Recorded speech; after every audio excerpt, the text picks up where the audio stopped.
Let's do this. Patriots post-game, game one of the preseason. Evan Lazar in Foxboro. Evan, you got a little – what's going on behind you? Oh, I don't know. Someone moving some plates, it looks like. It's like sleigh bells. Yeah. They're hopefully getting there. Yeah. Getting on their way. Yeah, so, I mean, look, there's no reason to try – we want to get people in the room here as you're just joining us. Game got out, interviews going on. Evan is down in Foxborough. I was there earlier as well. People went there to see, and look, great to have fans back in there. Felt like a real thing. It was very cool to kind of be back in something that felt very normal. Yes. But everybody's there to see not just the return to football, and the first time in a year you get fans in the stands, or obviously more than a year, but they're there to see the quarterback competition. You got to see both guys play today, Cam Newton and then Mac Jones extended action, some with the starters. Got at least one rep with the offensive line, and then some offensive starters beyond that carried well into the second half. And so he played with second teamers, third teamers. We got to see a little bit of everything. We got to see him run a no huddle. So just first impressions, Mac Jones, what you saw.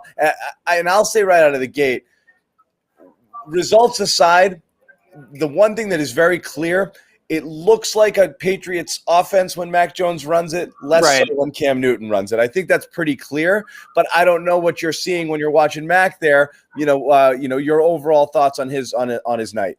I would say the two things that stood out the most to me were, number one, poise, right? Yeah. It doesn't look too big for him. He looks comfortable out there. He looks like he's in command of the offense. The second thing I would say is his accuracy. I think everybody gets caught up in actual ball placement when we study accuracy and charting. Where is it an accurate ball? Is it an inaccurate ball? Right. With Mac, what I consistently see with him is he just has a really good understanding of where the ball needs to be, on top of the fact that he has a good ability as a thrower to get it to that spot, right? So I think the most important thing that you see out of him is just thoughtful accuracy, which basically is a fancy way of saying he puts the ball where only his receiver is going to catch it. It's either going to be a catch by his receiver or it's going to be incomplete. And he's not putting the ball up for grabs. He's not throwing it into coverage. He's not throwing it into traffic. And I think the two throws that really stood out to me were the first one being on that play action pass to Kendrick Bourne on that dig route right early on. I think it was his second or his third throw when he got in there. He sells the fake, hits the top of the drop, makes a decisive decision about where he's going to go with it, and then fits the ball in between four defenders. In traffic, a tight window, Right, that's an NFL throw, and that's the timing and the rhythm of the drop-back passing game on that particular play is what the Patriots want it to look like. Right, that's the way it's supposed to look. It's all timing, too, because, I mean, to be fair, he's not drilling that ball in there either, so the timing has to be perfect in order to get a ball in between those receivers, and you have to throw it with a lot of confidence and poise because there's not a lot of RPMs on that ball. It just isn't what he does. I assume the second throw is going to be the would-be touchdown to Wilkerson down the sideline. So that was a good throw, but it actually wasn't the second throw, and we can talk about that one in a second. Yeah. It was another one to Wilkerson, though, and it was later on during that no huddle 2-minute drill that the Patriots ran right out of the gate in the second half. So 3rd and 3, Christian Wilkerson is running a little kind of hitch route. I might have had a little bit of an option on it. Only he could tell me that. And Mac Jones sees, first of all, just to go through the read a little bit. The first thing that Mac Jones sees is that the linebacker, the off-ball linebacker in the middle of the field, is in man coverage on the running back. So that the running back's route into the flat is going to pull the linebacker underneath from out of the way of the Christian Wilkerson route. Right, so that's number one. Is okay. The linebacker isn't dropping underneath the route. He's going to move out of the passing window. Check. The next thing that he reads is that the defender that's on Christian Wilkerson in man coverage is sitting on Christian Wilkerson's inside hip, right? So what does Mac do when Christian Wilkerson starts to gather and get into his break? He throws the ball with anticipation. So the ball comes out quickly, right? Gets it there and with anticipation so that when Wilkerson turns around, the ball is right on his outside hip, away from the defender to his inside. So that's the type of quick processing and ball placement against underneath coverage or against those shallow coverages, right, on those quick throws that you really want to see out of a Patriots quarterback, and in particular a guy like Mac Jones, who is going to live with a lot of those types of throws. He averaged about 7.6 air yards per attempt, right? Or average depth of target. He wasn't exactly airing it out, right? He had the one throw to Wilkerson. He had the one throw he tried to hit Gunner on down the field. Those were the 2 times where he threw the ball over 10 yards in the air.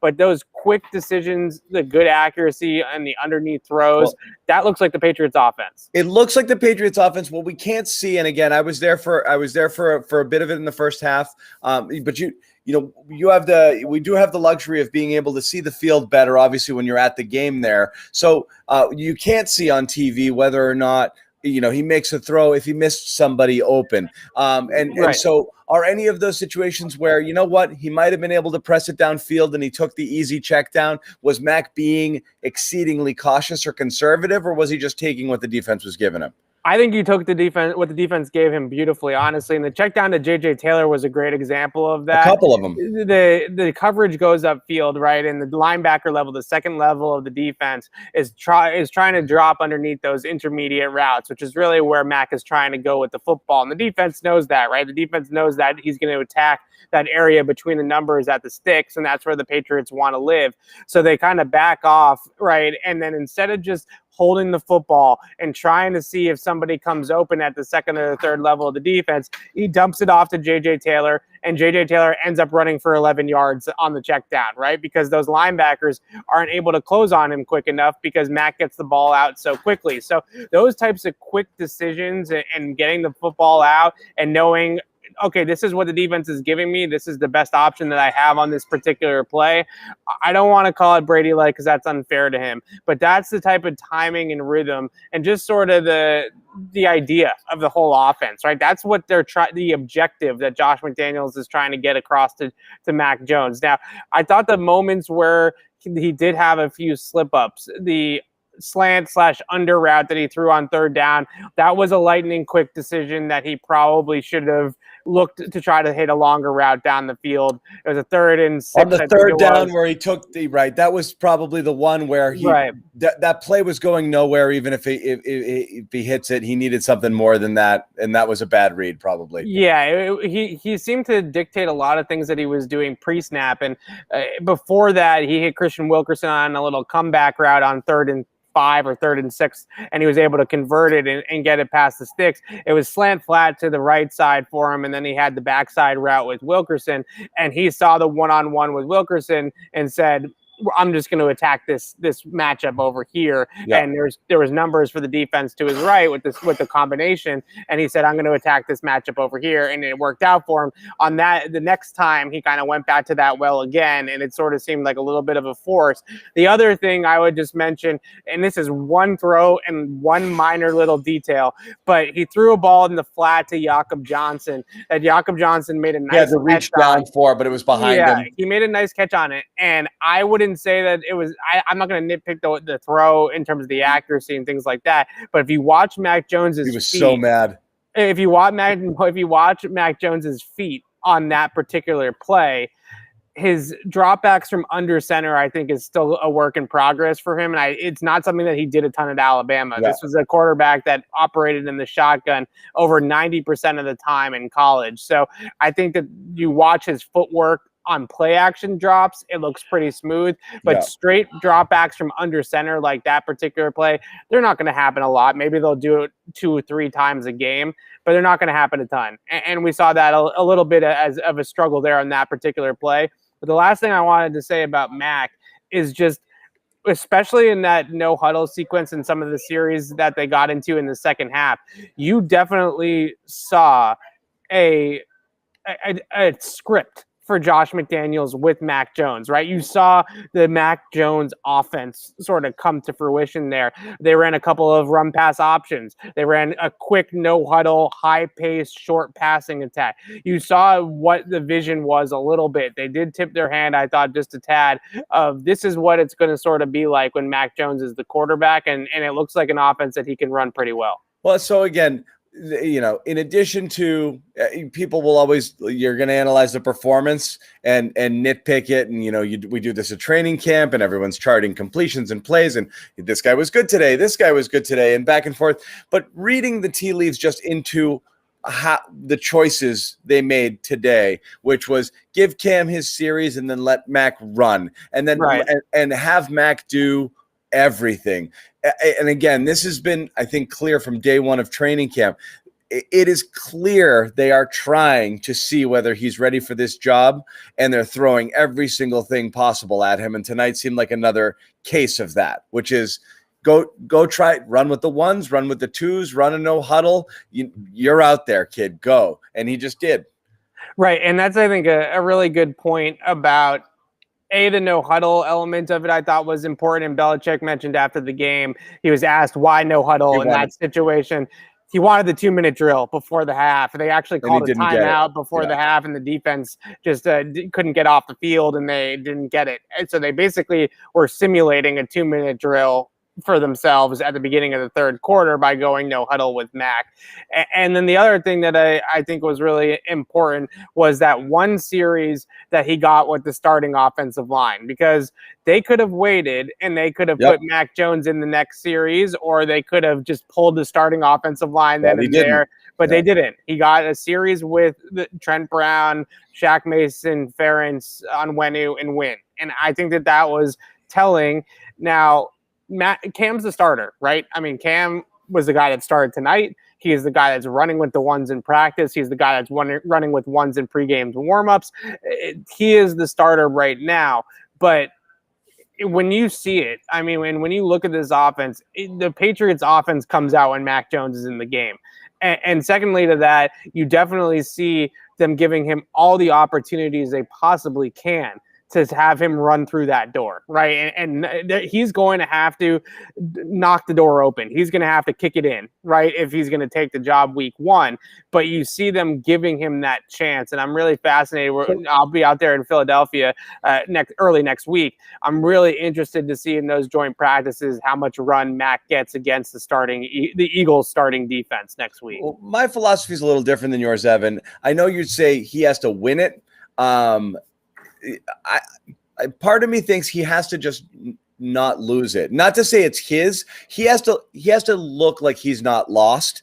I think ultimately, if they think he's going to be their starter in week 3 or week 4 or week 5, there's no reason to not make him your starter in week 1. I don't think he's going to get better between week 1 and 4. All you're doing at that point is waiting for Cam Newton to fail, because Mac's not going to impress you in practices during that time. He's not going to get any better. So you're going to know.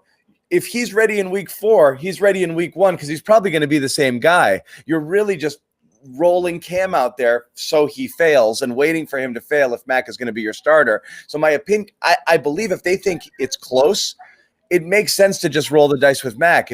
Unless he's puking all over himself when he gets on the field and looks like the moment's too big for him. But as long as he has nights like this, while unspectacular, if he can run this offense and you can give him the keys and feel okay with it, I don't see how you would go with Cam just because he's the veteran and he was the guy last year. It doesn't seem to make sense based on what it is that they're trying to do, which is run this type of offense where they can do a lot of different things as opposed to the playbook that they're giving Cam on a weekly basis. Right. And I think the point that I'm making about the Mac is going to have to take the job is that nothing is handed to anybody in New England. Right. You have to earn everything that you get. And right now, I think that what Bill Belichick is doing is he's using Cam as you need to take this job from Cam, right? Whether Bill actually thinks that Cam is the best guy for the job or not, or if Mac is there or not, I think that that's the obstacle he's trying to put in front of Mac to push Mac to see if he can get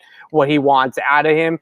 And I don't know. I think there is some elements to, and I've done some research into this in terms of when do first round quarterbacks actually start games in their, when's the sort of that line of time when they finally get into the games? Now, sometimes you have the Patrick Mahomes example, right, where he sits behind Alex Smith for an entire year and doesn't play until his second season.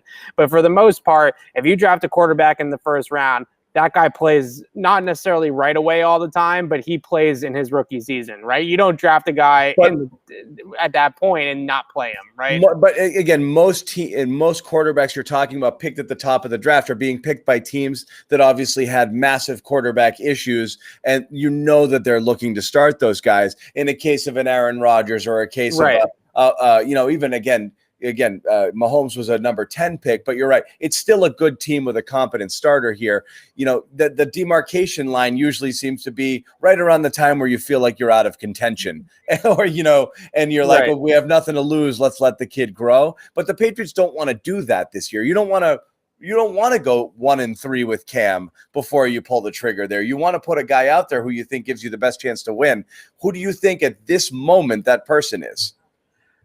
It's hard to tell because, and I know this is a cop-out answer, but it's hard. Seeing Mac Jones out there against Washington's 2s and 3s and sometimes even 4s there, I think at times in the third quarter, you don't want to overreact to a preseason game where he's playing mostly 90% of the guys he's going up against are backups. So you don't want to sit here and say that he's ready to take the mantle just yet. But I think from a stylistic perspective, I've always said this, and I said it from the day that they drafted him. Mac Jones is a better stylistic fit in the type of offense that Josh McDaniels wants to run than Cam Newton. It's just that simple. It's not saying that Cam is bad. It's not. I don't think that Cam stinks. I think Cam has improved a lot on the margins in training camp this year.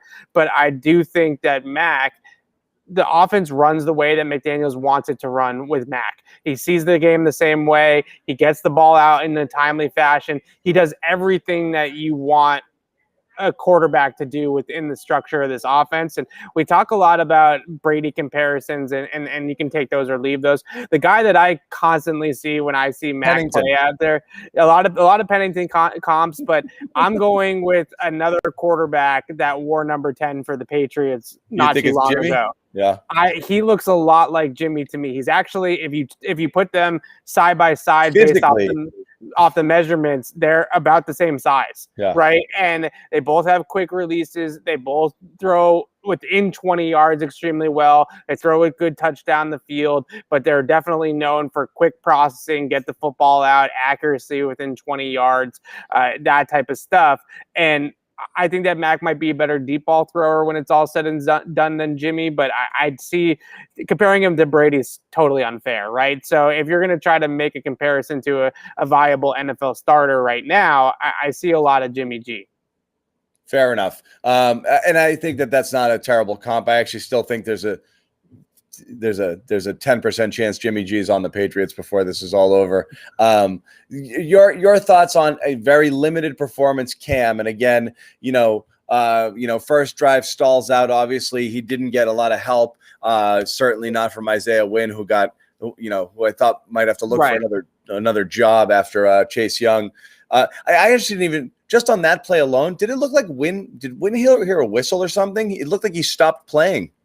Yeah, I do think it's really important because I know a lot of Patriots fans on Twitter and even Patriots commenters here in the comments section are talking about how Cam can't see blindside pressure and can't hang on to the football. I mean, Chase Young just made a Chase Young type of play. He killed him. I didn't understand. Like, it looked like Wynn stopped completely there. Yeah. It was a punch dip move, right? You get into the guy, you punch him, and then you dip around him and get out around the corner. And Cam, when he kind of set the protection there, he's expecting Isaiah Wynn to block his guy, right? And so there's no fault. At least a little longer, right? There's no fault of the quarterback there on that particular play. So I think that's important to mention. I think what we saw from Cam though, in at times was the underneath route to Johnny Smith, for example, where he gave it to Johnny, laid it out for him, and allowed him to catch and run with it. It's not a long throw. It's not a throw it's not a 40-yard bomb or anything like that. But the timing of that play, the fact that he put it on him where he did, I think there were some improvements shown in that little glimpse in that little throw. But the one thing that I see, and when I sit there and I see the bird's eye view of things, is, and look, I think the most important element to mention here is the Patriots offense against Washington's starting defense tonight was minus Nelson Aguilar, who's the deep threat in this offense, right? So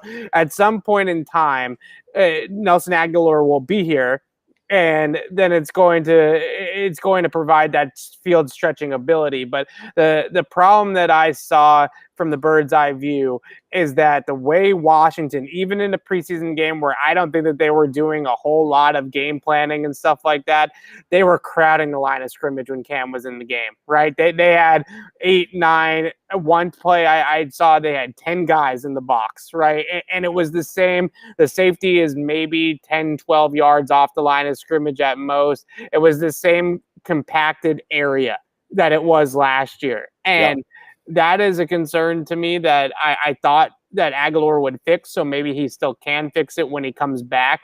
But that is an element of it that I did see. It's post safety, single high safety. They don't care about N'Keal Harry on the outside, right? They don't care about Jacoby Myers on the outside. If Cam is going to beat them throwing to Jacoby Myers 10 times a game, then the defense is going to say, so be it. Right. What we care about is the run game, stopping the run game, taking that away from the Patriots offense, and basically daring Cam Newton to throw the ball outside the numbers. And they did that here tonight, and he didn't throw it outside the numbers. I thought there were a few opportunities where he had one-on-one with N'Keal Harry and didn't want to throw it there, right? Or just didn't decide to pull the trigger there for whatever reason. But I don't think that we can look anything into what Cam did out here tonight, because I've seen enough out of him in training camp to see real improvements with his timing in the offense, his understanding and grasp of the system. Because of those things have improved, I have seen better accuracy out at practice from Cam because he's making quicker decisions. He's going with the right places with the football. So I base this game, to me, it's a total wash. I don't think that we can learn anything whatsoever from this game. If you came in feeling it's still Cam, if the general consensus around the quarter, because again, why pretend we're concerned with anything else at this point? That this is the number one story with the team, and until it resolves itself, it's really hard to focus on anything else. But if this is it, you have all of training camp where you've seen what you've seen, and then you have this game. Does the conversation change at all? Does the needle move in any direction off of tonight after tonight? I've been thinking the needle's been moving in Mac Jones's direction for a couple of weeks now. I guess I should say a week now, right? Okay. Really, once he sort of got over that first padded practice for Mac Jones was not particularly good throwing the football. But then in the second padded practice, third and fourth padded practice, he started to really get a grasp of the speed of contact live football at the NFL level. And I think it just took him maybe a practice to kind of get a feel for it and understand what he was going to be up against. Now that he's really, like I keep on saying, it's not necessarily, I don't think Cam Newton's a bad quarterback. I think Cam Newton can still play in this league. Yeah. I'm not going to say that. I still think that Cam can play. Yeah. I still think that there are moments, especially in practice, that we have seen Cam make some really good plays. He hit an absolute bomb to Christian Wilkerson in practice, padded practice 3 or 4 down the right sideline with Jalen Mills in coverage, perfectly in stride, 50-plus yards on a dime. Throws to Nelson Aguilar down the field. But when he is at his best is when he is a see it, throw it thrower, right? He is not an anticipatory thrower. He's not a timing and rhythm based thrower. He is a see it open, throw it type of passer, and he's more of a vertical passer than he is that horizontal stretch throw it underneath the defense, pick apart by a death of 1,000 paper cuts. That's not going to be Cam Newton's game. And I keep on saying this. If they are going to stick with Cam and they're going to go down the Cam path, they need to adjust the offense to his skill set and to his strengths and really start to hit the intermediate and the deep level of the fields, incorporate the tight ends over the middle, throw deep to Aguilar, throw deep to Harry. Those are going to have to be their offense, because if he is just trying to hit the top of the drop, make a quick decision with it, throw it to a receiver with anticipation, yada, yada, yada, that's just not going to be consistent enough for him. Okay, finish this sentence on the screen. Mac Jones will have his first start for the Patriots in week 9, 10. Week one. You're going week 1. So here's I actually started taking even money bets with my friends on it.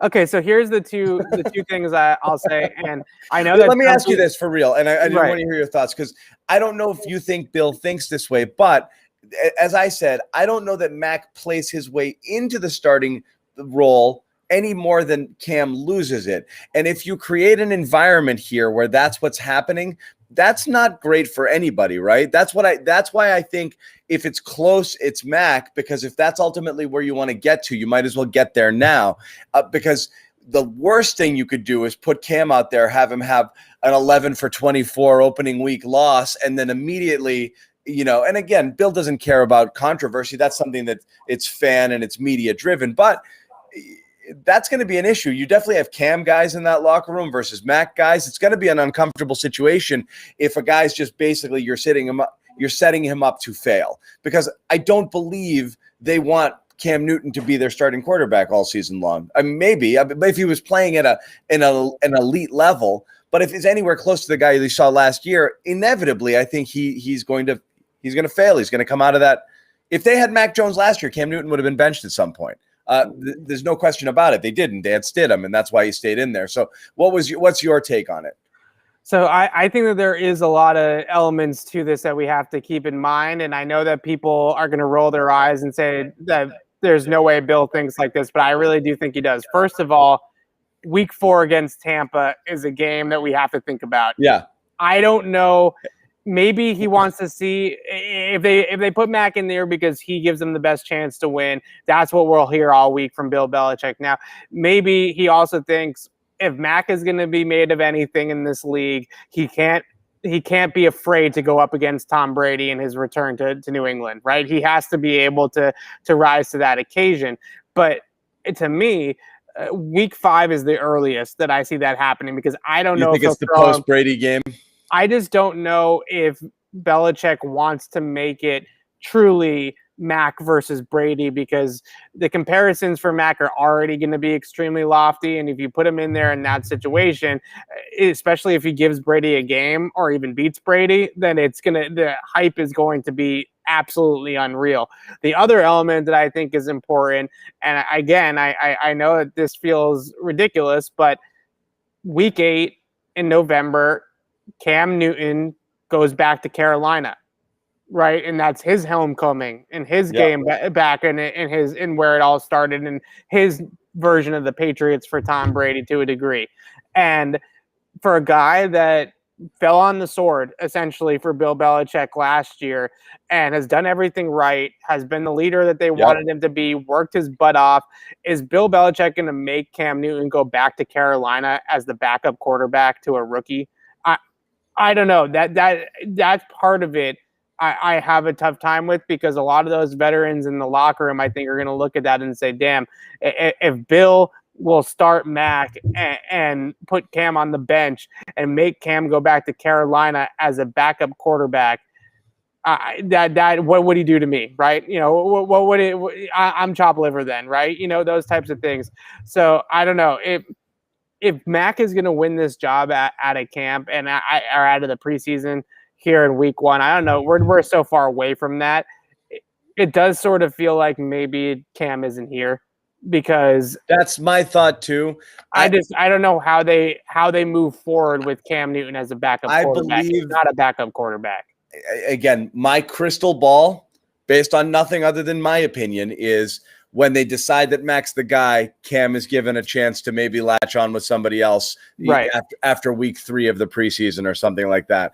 that's how, or they trade for something to some team. Maybe there's an injury, maybe there's something. I think they want to do right by him. I think dragging him along to back up Mac after all of the things that you said here would not make sense. So it wouldn't surprise me at all if that were the case. And I think Stidham being hurt complicates things because you would be riding with just Hoyer here and nothing else behind it. And again, this is where I think, you never know what's going to happen, what other quarterbacks might get cut. Could you see somebody who's on somebody else's roster coming in here to back up Mac Jones? I don't think that that's beyond the realm of possibility either. So I think all of those balls are in the air. But again, it will continue. You're right. It's another week of joint practices, Philly. You're going to be there. Then another preseason game. We'll see how that goes. Let's touch on a few other things here that we hit on briefly. One thing I wanted to talk about, because he's always a story, whether he does something or doesn't do something. And in this case, having been such a consistent camp performer, people wanted to see how N'Keal would play in the game. He started. Then he played a lot, and he played well into the third quarter with the second team, with the second unit and beyond. In 15 pass attempts in the first half, he was not targeted a single time. He finally got one completion on a little underneath route there, where on a third down, where he almost broke the tackle, but and he kind of broke it. Right. But he got the first down, I believe, on that. So whatever. Got moving a little bit, just couldn't quite get around the guy. But still, you didn't see it. And so last year was the question of, the stats are terrible. The PFF stats and the advanced metrics about how covered he is all the time. He's basically the most covered receiver in the NFL. His separation, his ability to get open, is non-existent, it seems, or at least based on last year's numbers. But you're seeing him consistently get open in camp and make plays.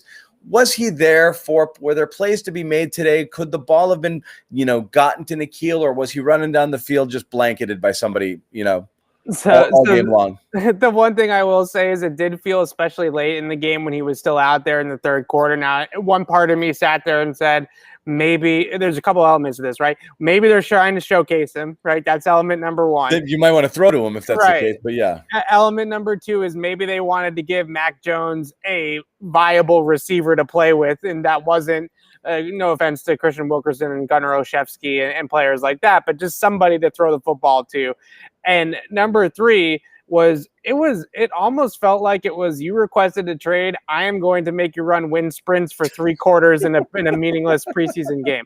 I know that's sort of like conspiracy-ish, but that's seriously what it felt like to me at some point, because they weren't throwing him the football. 98 degrees, you're playing all game long, and I'm not giving you the ball. And I'm not going to throw you the football. So the only time where I thought that maybe they had an opportunity to push the ball to him downfield a little bit was there was 2 plays early on in the game when Cam was at quarterback, and I had mentioned that the safety over the top is in the middle of the field, and they just didn't care at all about the outside receivers. And they left N'Keal on an island at least twice, with just him in the corner all the way to one side of the field, and there was no safety that's going to alter any throw over the top, and Cam just didn't look his way or didn't go his way with the ball. I thought maybe they could have thrown the ball up there at some point to him just to see if he could go up and get it, but he continuously looks more explosive off the line.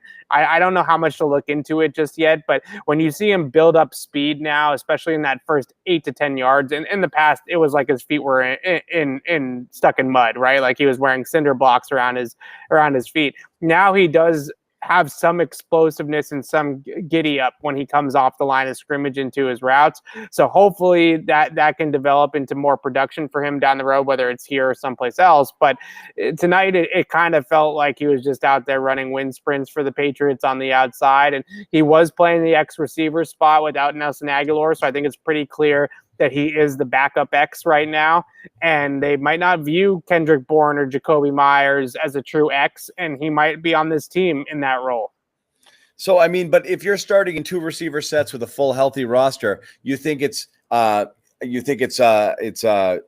Aguilar and Myers with Bourne as your third receiver, right? You would think so. And then obviously with the two tight ends, you would hope Hunter Henry would be back for week 1. And Right. that was how the offense would roll. That's sort of what it felt like they were trying to do with 21 out there tonight with Jakob Johnson. Yep. It just sort of felt like that a little bit.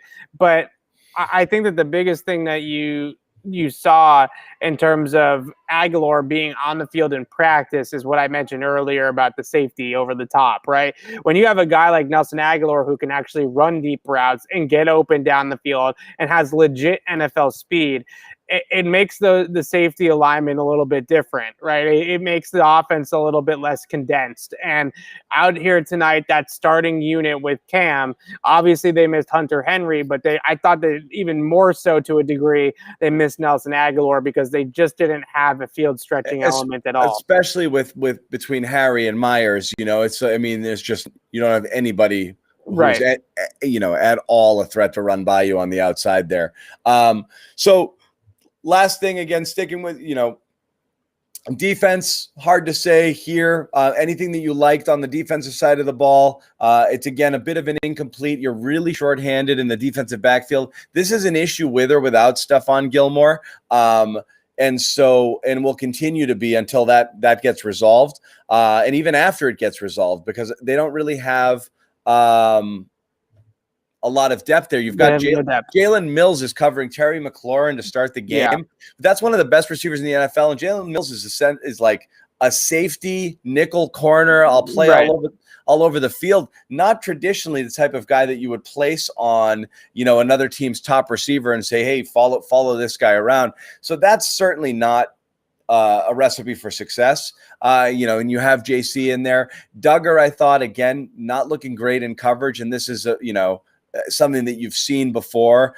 They might have some issues covering back there. And again, you didn't see, it wasn't exploited really tonight, but you got, a couple of series out of the Washington starters, and then that was it. And then, not much else beyond that, but that's definitely something to look at in this defense where, a lot of people are talking about this could be a really, really good defense. They got to shore that up, I think.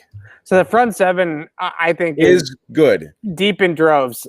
They have all sorts of depth. They have all sorts of flexibility. They can play a lot of different ways. Sure. And Josh Uche, I think a lot of people that we've been hyping up Josh Uche since the spring, you saw some of those flashes out there tonight, a couple of pressures. Even though they got the first down on him, it looked like he was in pretty good position on that play and coverage that he was in the flat. Right. You saw some on the line, off the line ability from Josh Uche out there tonight. I thought Ronnie Perkins late in the game was able to get some push out on the edge and push the pocket and collapse the pocket and keep contained and things like that. That was good to see.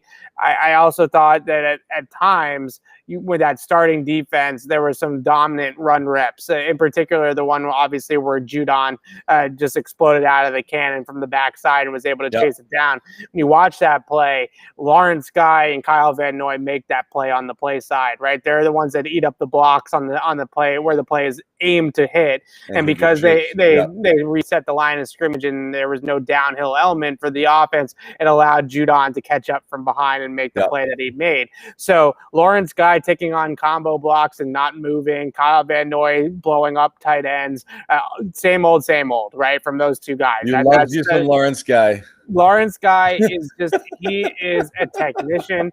He comes in the trenches and nobody moves him. And all they needed was Devon Godshaw, and they played Akeem Spence with the starting defense. I don't know what that's all about, but regardless of that, they were able to hold the line of scrimmage. They've got bodies now up there for sure. Thank God, because Lawrence Guy needed some darn help last year, and now he's got some help because he certainly. And you had guys playing just out of position, not to their strengths, all over that front seven last year, and it showed. Just guys who were situational guys playing too many downs and just not being, the right person there. And now they've got, as you said, they've got all the bodies and all the pieces there to be able to, to be successful there. Right. The secondary. The issue, and I've been hard, and the reason why I wanted to preface this by saying I think that they can mix and match and get pressure in the front seven, and that might be able to mask some of the issues that they're going to have in the secondary. But I have been saying for a week plus now watching out at training camp. The secondary depth is a problem. And the issue is that, and look, we can sit here and assume that Stephon Gilmore is going to come in on his flying carpet and save the entire day, right? Which is very possible, right? I mean, he's Stephon Gilmore. So there's definitely that possibility open that he can come in and save the day here. But the problem is that the two players in this secondary that are very beatable are Kyle Duggar and Jalen Mills. And if you're an opposing offensive coordinator, you're going to target them. You are going to draw up plays to get number 23 and number 2 down the field in coverage, and you're going to throw at them all game long.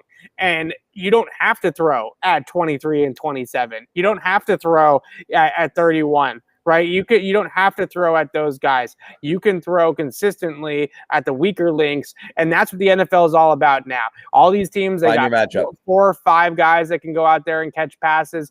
Find your matchup. Tonight, Logan Thomas is a converted quarterback that's now playing tight end for Washington. He's having a really great camp. Everybody down in Washington is saying all sorts of crazy stuff about Logan Thomas and how good he's looked down there.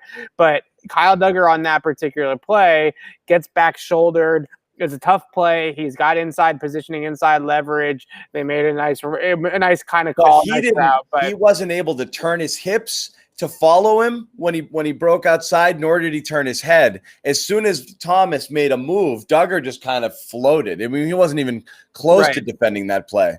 Right. I thought later on the ball that he was targeted on with Miles Bryant and the two of them nearly came up with an interception. Much better technique in that coverage there. So it all depends. You know, they play the leverage based off of the split of the receivers. So the tight end, Logan Thomas on the first one has got that condensed split, and that means inside leverage for the corner, and that does make the back shoulder with that much room to the sideline. And you throw a back shoulder fade with all that green space over there. That is hard to defend. But Jalen Mills gets burned by Terry McLaurin. That was no contest. Kyle Duggar gets burned by the starting tight end of Washington, comes back later in the game and kind of makes some progress there a little bit. But you look at sort of those weak links in the secondary, and they exist, and then they have no depth, right? And so if Stephon Gilmore gets hurt, if J.C. Jackson gets hurt, then they're going to have problems with depth. And Juwan Williams playing till the final whistle tonight, really, he was up at the podium and everybody kind of made him a player of the game because he had the pick and defended the 2-point conversion. But in reality, that's a problem, right? That Juwan Williams is supposed to be the guy and he's playing. Yeah, and it is a problem. And these are you know, these are just demoralizing sort of things that happen to your defense. Everybody, you play well, and then you're just not able to get off the field on third down because you're giving up completions like those to Thomas or to McLaurin because those guys are just going to get beat because you're going to find a matchup out there. And you can't hide those guys anymore. As you said, every team's got 4, 5, 6 guys they can throw out there. They're going to find you out there. So those weak links do get exposed. I don't know how you solve that depth. I'm not really sure what you can do there. From outside. And I think the one guy that you're going to really, you see that they miss already is a guy, just a guy like Jason McCourty, who is not a flashy player by any means, but he's consistent. He's reliable. You know what you're getting out of him every single Sunday. And they thought that Jalen Mills was sort of a younger option there, a younger Jason McCourty that can play a little safety. He can play a little corner, basically do exactly what Jason McCourty did here for the last couple of years. And he's 10 years younger, right? Or whatever it is. And I think that that's something that they were hoping for. And I've just watched Jalen Mills, even if he's not at corner, right? Everybody wants to say, oh, well, if he's not going to be an outside corner because Stephon Gilmore is going to be here. Okay, but if he's guarding somebody in man-to-man coverage, he is getting beat, whether it's at outside corner, inside the formation, safety coming down to take a tight end, whatever the case may be. He's not a good coverage guy. He hasn't been a good coverage guy in Philly. Nope. He's not a good coverage guy here. And that is a concern that I have moving forward with this team. I didn't get this. I didn't get the signing to begin with. I know Bill likes his versatile type players, but you're worried that this is kind of jack of all trades, master of none sort of player here, and that's fine if you're using them situationally or as depth, but not great when they're starting or on the field a ton. Critical times and critical matchups. So I'm with you on that. That does worry me a little bit there too. So we'll see how that goes. Other guys who flashed, I don't think these are people who are going to make the team. Wilkerson, again, had a good game. They targeted him a ton. Yeah. Targeted heavily. He can get open. He runs good routes. Yeah, and we were kind of saying the same things about Jacoby Myers, where we're like, but it's Jacoby Myers. He's not going to make an impact. And then he became your best receiver. So yeah. He can. Christian Wilkinson can definitely get open. He's gotten open consistently in practice. Now, I didn't see his hands or him fight the ball in practice as much as he did tonight. Tonight, he really seemed to be fighting it a lot out there, and that in practice, he's been a lot more consistent with his hands than what he was in this game. So maybe he was just jazzed up and a little bit too jittery or had some nerves or something like that. And he's got a ton of training camp buzz. Everybody's talking about him as a player to watch coming into this game. And maybe it just kind of got to him a little bit. I hope that we see more of the practice Christian Wilkerson and the game Christian Wilkerson we saw tonight, because he had the 6 catches, but he really could have had more out there, I thought, and especially on that deep ball from Mac. I mean, yeah, it's tight coverage, but the ball is well placed. Fight through some contact. I think you've got to finish through some contact and make a catch. You have to go. He had to make a more aggressive move to get it. Whatever it is, you just kind of let it fall there. And you're right. There might have been some hands, but I could see a path for Wilkerson if Harry gets moved. So the most important thing for Wilkerson, probably, me and Alex on Patriots Beat have talked about this a ton. If you look at the opening kickoff tonight for the Patriots, number 17, Christian Wilkerson, is out there on the kickoff coverage team, and he's going to be on this team as a 4th, 5th, 6th receiver on the depth chart, right? And if he's going to make the team, he's got to be a core special teamer, and they have really groomed him in that department. Matthew Slater, Justin Bethel, Cody Davis worked really hard with Christian Wilkerson in kick coverage and special teams. So I actually think that they view him as somebody that's going to probably be a depth receiver his entire NFL career, but could he potentially be in that? Obviously he's not going to be Matthew Slater, but can he potentially be a Justin Bethel? Can he potentially be a Matthew Slater in terms of being able to contribute in that phase of the game and being one of those core guys? The comparison Alex used, which I thought was really good, was Brandon Bolden, right? Somebody that played a little bit on offense in his career, mostly in the kicking game. It's not a Slater type that's only special teams, or a Bethel type that's only special teams, but somebody that can contribute in multiple ways. Seeing him go out there with the number 1 kickoff coverage team, I know that John's rolling his eyes at me, but seeing him go out there with that group, that's telling, right? That they already see him as sort of a core member of that group. They don't cut a lot of guys that they see as a core special teams player. Those guys usually make the team. What will you do if somebody ever replaces Matthew Slater? I don't know, but at least with Christian Wilkerson, he's not going to bring the leadership stuff as Matthew Slater does. He's not going to be here for 15 years like Matthew Slater has been. But Matthew Slater does not play any receiver, and at least Christian Wilkerson, in a pinch, could play a little bit of wide receiver for you. So he can play a receiver. He can play on 4th down. He can play on all the different special teams units. They're clearly grooming him for that type of role. And if you're Matthew Slater is 35 years old. He has gone year to year for the last couple of years, really, and really contemplated retirement a bunch of times, right? I think that there's a really good chance that we're coming up on the last year of Matthew Slater's career very soon. It could even be this year, might be the final year. And I think that he's trying to pass that torch to some of the younger players, and Christian Wilkerson is one of those guys that's really stepped up to that role and wanted to be taught and wanted to be groomed in that Slater kind of way. Last thing to hit on, there's definitely a Harris run as far as the backfield goes. There's a lot. It's crowded. Damian Harris runs with the starters. James White is James White. We saw good things out of Taylor, and obviously, Ramondre Stevenson. The big run to seal the game at the end is going to be the highlight. But he ran hard, again against second and third teamers when he was given his opportunity. But and then Sony, who again looks like similar to what he was coming off of injury last year when he played in the back half of the year, a guy who looks like he's running with more purpose and burst, more so closer to what he was his rookie season. all of these guys seem viable. I don't know that anybody. I think Harris is probably your early down workhorse, and I think that they're going to stick there. But I could see a lot of interchangeable parts here, but it is a little bit crowded. How do you see things shaking out? I don't put any stock into Ramondre Stevenson's game tonight, and that's no. It's hard. It's hard to. We're going to point to it because he had the big flash play, but that's sure. The 91-yard touchdown looks nice. The run earlier on in the game where he ran somebody over, that was a nice play as well. Yep. And we do see some of those flashes in Cam. Now, obviously, one of those big. I like what I saw out of JJ. Yeah, it was running over Miles Bryant, who's 150 pounds, soaking wet. So that's not really too impressive, I guess. But I think what I still hold on to with Ramondre Stevenson, and I know he's going to be a big name coming out of this game because of the stat line, right? 2 touchdowns, 125 yards, 91-yard TD. You continuously hear from running backs coach Ivan Fears that Ramondre Stevenson is well behind the 8 ball here, right? He was dinged up a lot in mini camp, dinged up a lot in OTAs, didn't really get out there a ton. He is well behind where they want him to be to throw him into a game.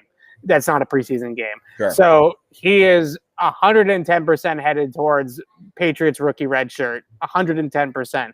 And that's definitely, I think, what's going to happen with him, even after a game like tonight against a bunch of backup players, some guys on Washington's defense. He scored that 91-yard touchdown on and not going to be in the NFL in a couple of weeks, right? So you have to put that into perspective. J.J. Taylor needed to show something tonight because he hasn't had the best training camp to date. He's been a little bit quiet in training camp. I thought there were some elements of that burst, that run where he broke a tackle, put his hand down to keep moving his legs, and that was a nice play. I do think he brings some kick return ability. I thought there was one kick return where he had an opportunity to kind of hit the hole and go for a big return, and the crowd kind of sensed it and sort of started to make some noise, but it closed down pretty quickly on him. So I don't know. I think J.J. Taylor is still a player, and I'm going to do my 53-man roster projection either tomorrow or on Saturday. And I have him off right now because he just hasn't done enough to me in training camp, and they have 6 running backs. And unless Ramondre Stevenson, and I kind of wrote this in the blurb, unless Ramondre Stevenson is going to be IR'd because he's a rookie running back and the Patriots never play rookie running backs that weren't drafted in the first round, unless he's going to end up on IR, then there's just you carrying 6 running backs is very, very difficult to do. It's really hard to do, especially when in a COVID year, you still kind of have to carry 3 quarterbacks, I would say, because you can't be stuck in a situation where you don't have a starter or a backup quarterback because somebody contracts COVID. You want to keep a bunch of these guys in the front 7. That's important. We're talking about guys like Christian Wilkerson potentially making the team. You have a bunch of rookies that are obviously going to make the team and be good contributors. So I don't know, that 6 running backs is a huge number to me. And I don't know if they can get to 6. Yeah. And no, it's not likely. And again, you don't know what goes on with Sony and whether or not, he's somebody who could potentially get moved or not. But otherwise, it seems like the top of that depth chart is pretty well set. So that's it. We had a whole lot of Mac, very little bit of Cam, more than you'd normally get to see in preseason game number 1. So this did give us something to talk about, which is good. Sure. And as you said, the needle, I think, continues to move in Mac's favor. So we'll see what kind of next week holds.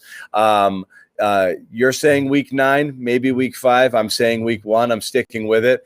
I think you're gonna start getting closer and closer to week 1 as time goes on. Bill Belichick says real football starts around Thanksgiving. So my theory is that he's right around then is when they're going to want to start to make a push, right? And I think they kind of are going to hope for the first 8, 9, 10 weeks of the season that Cam kind of keeps them afloat and keeps them in the hunt. And then hopefully Mac is ready by that point. You put him in around Thanksgiving, and that's when you sort of make your push. Gotcha. Programming notes here, Evan. You got anything coming up with Alex or anything tomorrow? You doing any Patriots beat? So we'll have Patriots beat tomorrow, breaking down this entire game. Alex and I will go and watch the game back and do all the things that we do post game and tomorrow morning. And then obviously we'll have a bunch of written content on CLNSmedia.com from the game tonight. Something on Mac Jones. I want to do some stuff on Kyle Duggar. Maybe mention Quinn mention Nordine a little bit because I do think that that's another storyline with this team. So yeah, CLNSmedia.com as always for more written content on tonight's game. Pats beat tomorrow. What time are you going to pod tomorrow? Do you know? Probably around 4 o'clock in the afternoon, I would say. We usually do late afternoon. All right, guys, look for that 4 in the afternoon live Patriots beat with the benefit of hopefully some film and, looking at the game one more time. Evan and Alex we're both obviously down there working the game tonight. Will give you their full analysis.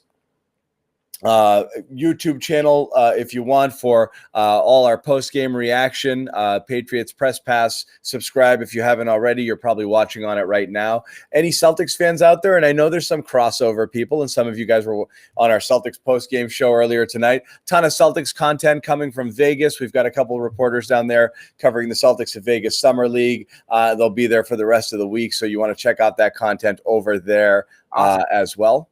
And that's it. Evan likes his basketball too. Love basketball, but I like to stay as a fan of the Celtics and not Jimmy Toscano watching the post game show. Yeah. Is that the real Jimmy Toscano or is that a fake? I hope account? so. I hope it's the OG Jimmy. I popped on there for a little bit. We had another good Peyton Pritchard game. We had another good game from Neesmith, and Romeo's a no-show. I'm a little dubious about that. Oh, no. That's your guy. I try. That's your guy. I try. But that's it. But it's Patriots on this channel. No, Sony's not gone. I'm not saying he's gone. We're saying who knows what happens with Sony. He's felt like an odd man out since last year, but I don't think he's gone. No. So that's it for us. Evan has a ton more to do, so we'll let him go. Like I said, he's down in Foxboro. Check out all of his stuff, clnsmedia.com. Thank you guys for hanging with us. And again, check out Pats Beat tomorrow at 4 for more breakdown of tonight's game. Patriots beat the WFT 22-13. The Mac Jones, Cam Newton discussion gets a little bit more interesting as time goes on. Good night, everybody.